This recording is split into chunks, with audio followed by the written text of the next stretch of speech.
행복한 교회 승리하는 성도 여러분, 하루에 성경 한 장, 5분 메시지, 30분 기도, 이 정도는 한다 함께하는 153 경건의 시간에 오신 것을 환영합니다. 오늘은 220번째 함께하는 153 1월 12일 화요일 순서입니다. 한국 뉴스를 보니까 최근에 떠들썩한 일이 있었습니다. 이른바 정의나 미안해라는 것이었습니다. 사건은 이겁니다. 지난해 10월 16개월 입양아 정인이가 양부 양모의 학대로 죽었다라는 것입니다. 그럴 수가 있는가 그냥 그렇게 정도로만 생각했는데 그 사건을 좀 더 깊숙이 바라보았을 때 참 충격이었습니다. 왜냐하면은 그 정인이를 입양한 부부는 목사의 자녀들이었습니다. 정인이의 양모는 목사집 딸로 태어났고 학교도 기독교 대학을 다녔더라고요. 양부도 목사 아들인데 지금 기독교 방송국에서 근무하는 사람이었다라고 합니다. 이들이 겉으로는 천사처럼 방송 출연까지 하면서 자신들을 홍보했지만 뒤로는 그 16개월 여아 정인이를 죽음에 이르기까지 학대했습니다. 전북대 법의학과 교수는 부검을 했나봐요. 복부에 피가 가득했었다. 그것은 췌장, 소장, 대장 이런 것들이 지속적인 학대와 구타로 찢어져서 파열이 있어서 복부에 피가 가득했다. 그렇게 이야기했다고 합니다. 왜? 어디서 이 16개월짜리 여자 아이를 학대했던 괴물들이 나왔던 것일까요? 그 정인이의 무덤에 기독교계의 유명한 원로 목사님들이 찾아갔다라고 합니다. 그러나 세상 사람들로부터 돌아온 것은 조롱이었습니다. 여러분, 이제 우리 기독교인들은 교회 안에서 말고 이제 교회 밖에서 어떻게 살아야 하는가 고민해야 한다고, 혼자만이 아니라 이제 가정에서 어떻게 살아야 하는가 고민해야 될 때입니다. 이 코로나 때 우리가 충분히 고민하고 반성하지 않는다면은 어쩌면 이 코로나 끝나고 포스트 코로나 시대에 우리 기독교에 어떤 소망이 없을지도 모르겠습니다. 아니요, 기독교엔 소망이 있지만 어쩌면 우리 믿는 사람들에게는 소망이 없을지도 모르겠습니다. 지금 이런 때 어떻게 하나님 앞에 살아야 하는가 깨어서 기도하고 고민해보는 여러분들이 될 수 있기를 바랍니다. 찬양하겠습니다. 오늘 말씀은 시편 54편 1절부터 7절까지의 말씀입니다. 54편 1절부터 7절까지 저와 여러분이 같이 읽도록 하겠습니다. 하나님이여, 주의 이름으로 나를 구원하시고 주의 힘으로 나를 변호하소서.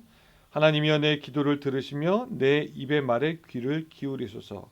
낯선 자들이 일어나 나를 치고 포악한 자들이 나의 생명을 수색하며 하나님을 자기 앞에 두지 아니하였음이니이다. 하나님은 나를 돕는 이이시며 주께서는 내 생명을 붙들어 주시는 이시나이다. 주께서는 내 원수에게 악으로 갚으시리니 주의 성실함으로 그들을 멸하소서. 내가 낙헌제로 주께 감사하리이다. 여호와여, 주의 이름에 감사하오리니 주의 이름이 선하심이니이다. 참으로 주께서는 모든 환난에서 나를 건지시고 내 원수가 보응받는 것을 내 눈이 똑똑히 보게 하셨나이다. 아멘. 오늘 본문은요, 배경을 알면은 조금 흥미롭게 다가옵니다. 알다시피 이 다윗은 사울을 피해서 도망 다니는데 우리는 그냥 다윗이 혼자 도망 다녔나 보다 생각하지만 사실은 다윗은 가족 외에도 수백 명의 사람들을 데리고 도망 다녔습니다. 사무엘 상에 보면은 다윗이 도피 중에 블레셋이 그일라를 쳐서 타작마당을 탈취한다는 이야기를 듣게 되고, 이게 도피 중이고 거느린 식구들도 많은데 그래서 사울에게 쉽게 잡힐 수 있는데도 불구하고 그일라에 가서 그들을 도와주어서 블레셋을 쫓아냅니다. 그런데 사울은 그 군대를 이끌고 그일라에 다윗이 있다는 것을 알고 다윗을 잡으러 오죠. 다윗은 혼자 생각하기를 아마도 자기가 그일라 사람들을 도왔으니까 이 그일라 사람들도 자기를 도울 것이다 라고 생각했지만 이미 그들은 다윗을 사울에게 넘겨줄 생각을 하고 있었습니다. 결국 다윗은 배신감을 안고서 그일라를 떠나서 십이라고 불리는 광야의 산골로 들어가게 됩니다. 그가 이 광야의 숲을 가운데 숨어 있을 때 이것을 알게 된 십의 사람들은 10명이 아니라 10이라는 장소 이름입니다. 10 사람들은 사울에게 사람을 보내서 다윗이 숨어 있다라는 사실을 알리게 합니다. 이것이 사무엘상 23장에 나옵니다. 그때 10 사람들이 기브아에 이르러 사울에게 나와 이르되 다윗이 우리와 함께 광야 남쪽 하길라산 숲을 요새에 숨지 아니하였나이까? 라고 이야기를 합니다. 다윗이 여기서 사실 한번 깊은 배신을 경험합니다. 왜냐하면 이 10 사람들은 다윗이 속한 같은 지파인 유다 지파의 사람이었기 때문입니다. 어떤 신학자는 이렇게 말해요. 에돔 사람 도액이 우리가 이미 공부했죠. 다윗을 배신했을 때 다윗은 거의 놀라지 않았을 것이다. 하지만 이제 다윗은 자기와 같은 지파인 10 사람에 의해 거절당하는 상황을 맞게 된 것이다. 심하게 배신감을 느끼게 되죠. 그래서 사울이 다시 다윗을 잡으러 군대와 함께 오게 됩니다. 근데 이게 끝이 아니에요. 이 10사람과 다윗이 얽힌 이야기는 이것이 다가 아니라 10사람은 그 후에도 다윗이 그 10광야 하길라산에 숨었을 때 그 사울에게 사실을 또 알려줍니다. 그래서 사울로 하여금 다윗을 칠 수 있는 기회를 만들어줍니다. 그러니까 한 번도 아니고 2번이나 다윗은 자기에게 속한 유다 지파의 10사람들에게 속임을 당하고 배신을 당하고 그들은 다윗을 사울의 손에 넘긴 것입니다. 자, 생각해 보시기 바랍니다. 자기 한 명만 도망갔던 것도 아니고 가족들과 수많은 사람을 부양해야 하는 상황에서 이렇게 배신당하면은 그 마음이 어떠하였을까요? 그래서 오늘 시편 그 54편 이 표제라고 그러죠. 이 표제에 보면은 이렇게 나와 있습니다. 다윗의 미스길 인도자를 따라 현악에 맞춘 노래 10사람이 사울에게 이르러 말하기를 다윗이 우리가 있는 곳에 숨지 아니하였나이까 하던 때라고 이야기를 합니다. 그리고 3절에서 다윗은 자기의 상황을 짤막하게 이야기합니다. 낯선 자들이 일어나 나를 치고 포악한 자들이 나의 생명을 수색하며 하나님을 자기 앞에 두지 아니하였음이니이다 라고 이야기를 합니다. 자, 여러분 사실 이게 굉장히 급박하게 돌아가는 그런 상황입니다. 지금 자기가 10광야에 숨어 있는데 자기의 지파 사람들은 자기를 배신해서 사울에게 알려주고 사울은 공격하러 오고 근데 그 상황에서 다윗이 어떠한 고백을 했느냐 살펴보면요. 우리는 참 놀랄 수밖에 없는데 6절에 이렇게 얘기하고 있습니다. 내가 낙헌제로 주께 제사하리이다. 여호와여 주의 이름에 감사하오리니 주의 이름이 선하심이니이다 라고 말하고 있습니다. 낙헌제 조금 생소하게 들리긴 하죠. 조금 설명을 드리면 이와 같습니다.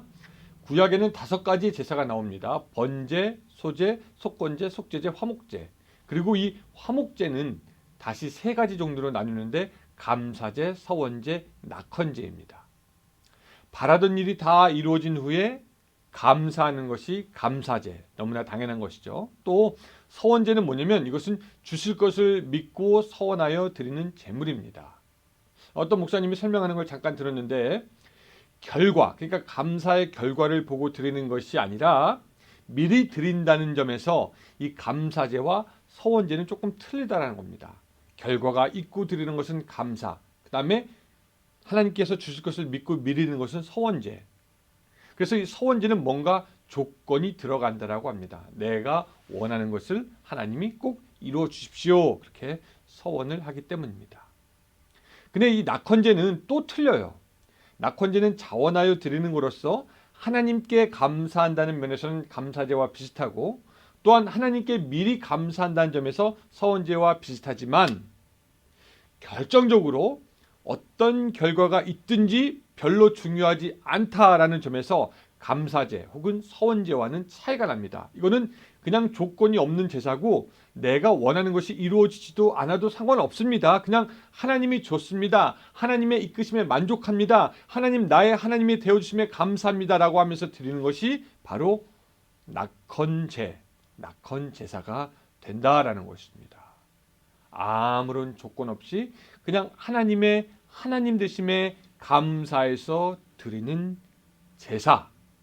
감사의 조건이 있든지 없든지 어떤 일의 결과가 있든지 없든지 상관없이 드리는 제사가 되겠습니다. 지금 다윗의 상황이라면요, 좀 어떤 조건을 좀 걸고 싶을 것 같아요. 하나님, 내가 악인에게 쫓기고 있는데 하나님 나에게 안전을 보장해 주시면 감사의 제사를 드리겠습니다. 무엇을 바치겠습니다. 무엇을 올리겠습니다. 그러니 나에게 좀 이런 거를 해 주셨으면 좋겠습니다. 라고 기도하면 좋을 것 같은데, 또 그렇게 기도해야 할 것 같은데, 이 인생의 가장 위급한 순간에 빠진 다윗은 아무 조건 없이 그저 하나님께 영광 돌리겠다라는 것입니다. 이런 일들은 사실 다른 종교에서는 찾아볼 수도 없죠. 그리고 무당이나 박수들은 따라올 수도 없는 경지입니다. 그저 하나님을 사랑하니까 할 수 있는 것이고, 그저 하나님을 인정하기 때문에 그렇게 하는 것이죠. 여러분, 이쯤 되면은 하나님은 다윗을 사랑하지 아니할 수가 없을 겁니다. 그 제사 기쁘게 받으셨을 것입니다. 어떤 분은 이것이 바로 낙헌제의 비밀이다라고 말하는 분도 있어요. 내가 하나님께 감사의 제물을 드릴 때 하나님께서 나를 위해서 일해 주신다라는 것입니다. 다윗으로서는 인생 최대의 위기였지만 하나님은 그를 도울 최대의 기회가 되었다라는 것입니다. 여러분, 이 사건이 어떻게 끝나죠? 이제 사울이 막 다윗을 치러 오려고 할 때 블레셋이 쳐들어왔다는 소문이 사울에게 전달되고 사울은 방향을 바꿔서 결국 돌아가게 됩니다. 사랑하는 여러분, 오늘 우리들의 삶에도 배신과 또한 배신으로 인한 위험 그리고 곤란이 있을 수도 있지요. 그러나 그런 때 낙헌제를 드리겠다는 다윗과 같이 어떤 조건이나 서원 없이 그저 하나님을 사랑하고 또한 하나님께 감사한다면 그것이 하나님 보시기에 귀한 믿음이 될 줄로 믿습니다. 다윗과 같은 위기가 있을 때 다윗처럼 할 수 있다면 여러분들의 삶에도 변화가 있지 않겠습니까? 오늘 하루 그 다윗이 하나님을 바라보면서 종일 주를 바라보면서 낙헌제를 드렸던 다윗처럼 하나님과 동행하는 하루가 되시기를 주님의 이름으로 축복합니다. 기도하겠습니다. 하나님, 일생일대의 위급한 상황에 정작 다윗의 입에서 나온 입술의 고백은 하나님, 내가 낙헌제를 드리겠습니다. 그냥 하나님을 인정하고 하나님을 사랑하는 그의 고백이었습니다.